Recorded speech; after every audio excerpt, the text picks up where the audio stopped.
बांग्लादेश में एक बार फिर हिंसा भड़क उठी।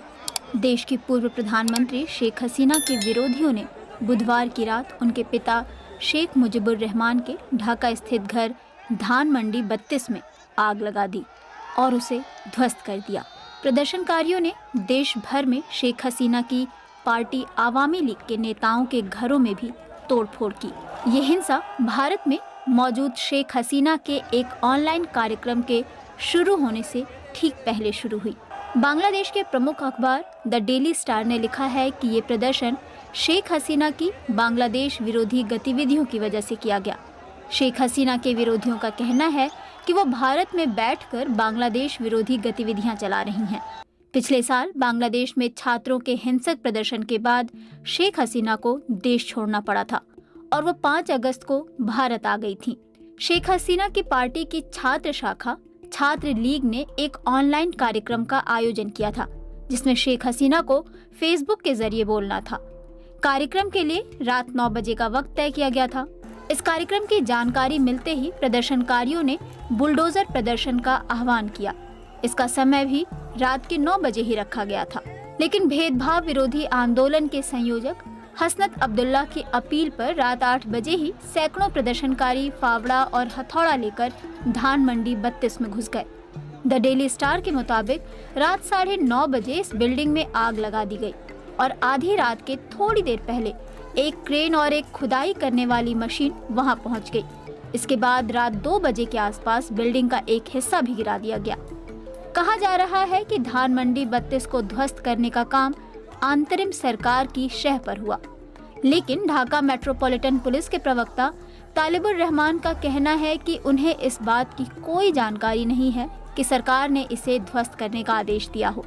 धान मंडी 32 के अलावा देश के अलग अलग हिस्सों में भी शेख हसीना की पार्टी आवामी लीग के नेताओं के घरों को तोड़ा गया।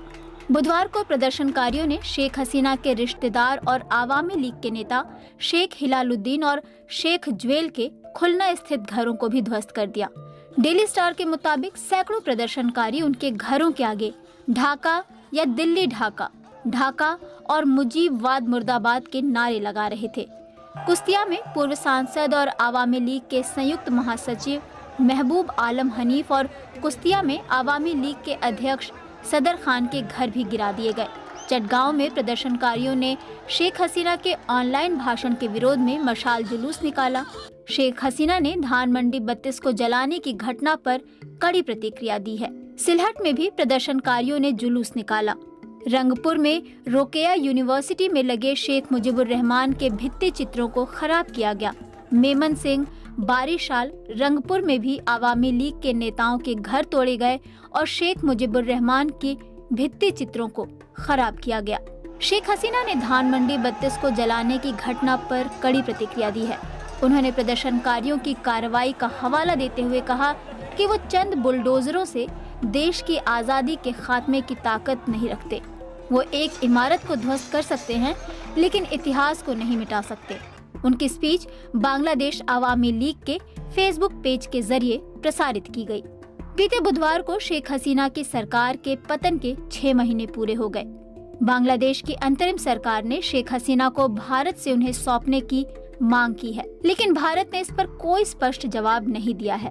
अंतरिम सरकार में शामिल लोगों का कहना है कि भारत शेख हसीना को पनाह दिए हुए है, लेकिन वो वहां से लगातार बांग्लादेश विरोधी गतिविधियां चला रही हैं।